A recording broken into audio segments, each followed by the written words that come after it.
अब कौन मनुष्य सुखी होते हैं, इस विषय को अगले मंत्रों में कहा है।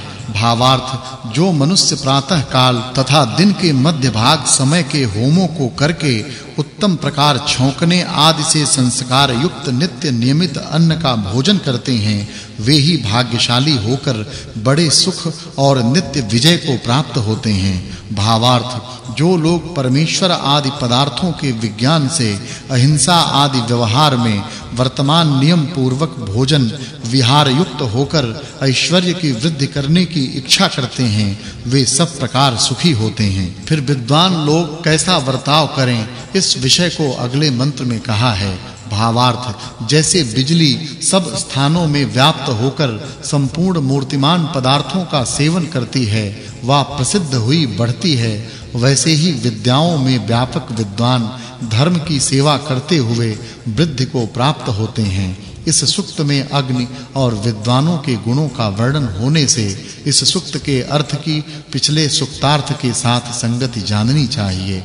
यह 28वां सूक्त और 31वां वर्ग समाप्त हुआ। अब तृतीय मंडल में 16 ऋचा वाले 29वें सूक्त का प्रारंभ है। उसके प्रथम मंत्र से विद्युत अग्नि और वायु से विद्वान लोग किस-किस कार्य को सिद्ध करते हैं, इस विषय को कहा है। भावार्थ, जो मनुष्य ऊपर और नीचे के भाग में स्थित मथने की वस्तुओं के द्वारा घिसने से बिजली रूप अग्नि को उत्पन्न करें, वे प्रजाओं के पालन करने वाले सामर्थ्य को प्राप्त होते हैं। जैसे पूर्व काल के कारीगरों ने शिल्प क्रिया से अग्नि आदि संबंधी विद्या की सिद्धि की हो, उसी प्रकार से संपूर्ण जन इस अग्नि विद्या को ग्रहण करें।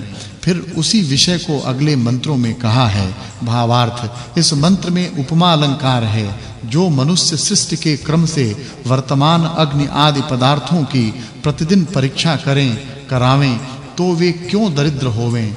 भावार्थ, इस मंत्र में वाचक् लुप्तोपमा अलंकार है। जो मनुष्य पुत्र को माता के तुल्य अग्नि विद्या को धारण करते हैं, वे अपना बल बढ़ाकर विज्ञान को उत्पन्न करते हैं, और जब नीचे के भाग में अग्नि ऊपर जल स्थित करके वायु से प्रज्वलित करते हैं, तब अग्नि और जल द्वारा बहुत से कार्य सिद्ध कर सकते हैं। भावार्थ, इस मंत्र में वाचक् लुप्तोपमा अलंकार है। जो लोग इस अग्नि की पृथ्वी के ऊपर और अंतरिक्ष के मध्य में उत्तम प्रकार परीक्षा लेके वाहन आदि चलाने के लिए अग्नि को धारण करते हैं, वे धनयुक्त होते हैं। भावार्थ, जो मनुष्य मथ कर अग्नि को उत्पन्न करके कार्यों को सिद्ध करने की इच्छा करते हैं, वे संपूर्ण ऐश्वर्य युक्त होते हैं। भावार्थ, इस मंत्र में उपमा अलंकार है। घिसने से बल युक्त हुआ अग्नि काष्ठ आदि को जलाता और घोड़े के तुल्य वेगवान होता हुआ अद्भुत कार्यों को सिद्ध करता है,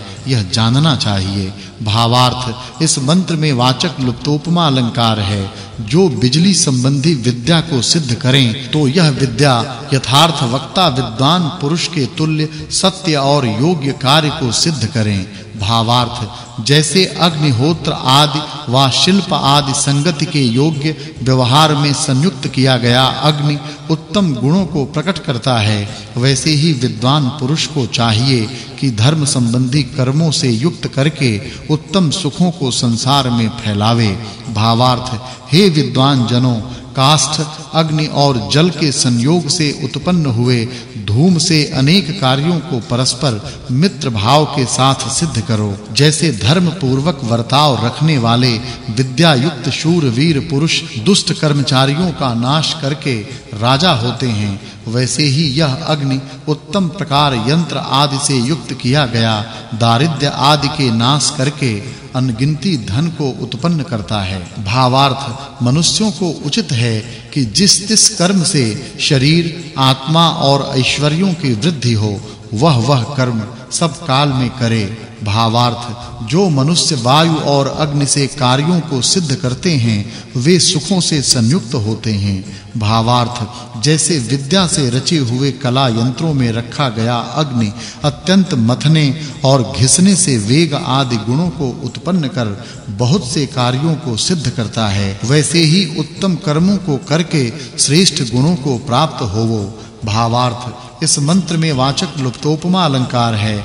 जैसे हाथों की अंगुलियां परस्पर मिली हुई शरीरधारी मनुष्य को कार्यों में प्रवृत्त करती हैं, वैसे ही विद्वान पुरुष अग्नि को क्रिया में लगाते अर्थात उसके द्वारा कार्य सिद्ध करते हैं। भावार्थ जो अग्नि अन्न आदि को शुष्क करने वाला वायु रूप कारण से प्रसिद्ध प्रकृति नामक कारण से उत्पन्न हुआ है, उसको जानकर बहुत से व्यवहारों को सकल जन प्रसिद्ध करें। भावार्थ इस मंत्र में उपमा अलंकार है। जैसे पवन संपूर्ण स्थानों में प्रबलता से प्राप्त होने अग्नि आदि पदार्थों को प्रज्वलित करने और संसार में व्यापक होने वाले संपूर्ण जीवों के प्राणों की रक्षा करके आनंद देते हैं, वैसे ही अग्नि आदि पदार्थों की विद्या युक्त पुरुष संपूर्ण जनों के लिए आनंद देते हैं। अब किन पुरुषों को निश्चल ऐश्वर्य प्राप्त होता है, इन विषयों को अगले मंत्र में कहा है। भावार्थ जो लोग इस संसार में प्रयत्न से सृष्टि के पदार्थों के विद्या क्रम को जानते हैं, वे निरंतर उन पदार्थों से उपकार ग्रहण कर सकते हैं, उनके निश्चय से ऐश्वर्य होता है। इस सूक्त में अग्नि, वायु और विद्वान के गुणों का वर्णन होने से इस सूक्त में कहे अर्थ की पूर्व सूक्तार्थ के साथ संगति जाननी चाहिए। यह 29वां सूक्त द्वितीय अनुवाक और 34वां वर्ग समाप्त हुआ। इत श्रीमद् परमहंस परिव्राजकाचार्याणाम श्री परम विदुषाम विरजानंद सरस्वती स्वामिनाम शिष्येण परमहंस परिव्राजकाचार्येण श्रीमद् दयानंद सरस्वती स्वामिनाम निर्मिते आर्य भाषा विभूषिते सुप्रमाण युक्त ऋग्वेद भाष्ये तृतीयाष्टकस्य प्रथमाध्यायः समाप्तः। अथ तृतीयाष्टके द्वितीयाध्याय आरंभः। अब तृतीय अष्टक के द्वितीय अध्याय और तीसरे मंडल में 22 ऋचा वाले 30वें सूक्त का प्रारंभ है। उसके पहले मंत्र से विद्वान के कर्तव्य का उपदेश करते हैं। भावार्थ जो लोग परस्पर मित्र भाव से वर्ताव करते हुए प्रयत्न के साथ ऐश्वर्य की इच्छा करते हैं, वे सुख दुख निंदा आदि को सह और विद्वानों का संग करके आनंद को बढ़ावें। फिर उसी विषय को अगले मंत्रों में कहा है। भावार्थ मनुष्य यदि शीघ्र चलने वाले घोड़ों से देशांतर जाने की इच्छा करें तो सब समीप ही है। यदि नियम से अग्नि को प्रज्वलित कर उसमें होम करें तो वर्षा होना सुगम ही जानो। भावार्थ जब मनुष्य के अनेक प्रकार की पीड़ाएं प्रकट हों तब बहुत से उपायों को युक्त करें। इस प्रकार पुरुषार्थ से विघ्नों को दूर कर शोभा और बल निरंतर बढ़ाने योग्य हैं। भावार्थ इस मंत्र में उपमा अलंकार है। जैसे सूर्य नियम पूर्वक वर्तमान होके निवारण करने योग्य पदार्थों का निवारण करके रक्षा करने योग्य पदार्थों की रक्षा करता है, वैसे ही आप वर्जने योग्य शत्रुओं का वर्जन करके प्रजाओं की निरंतर रक्षा कीजिए।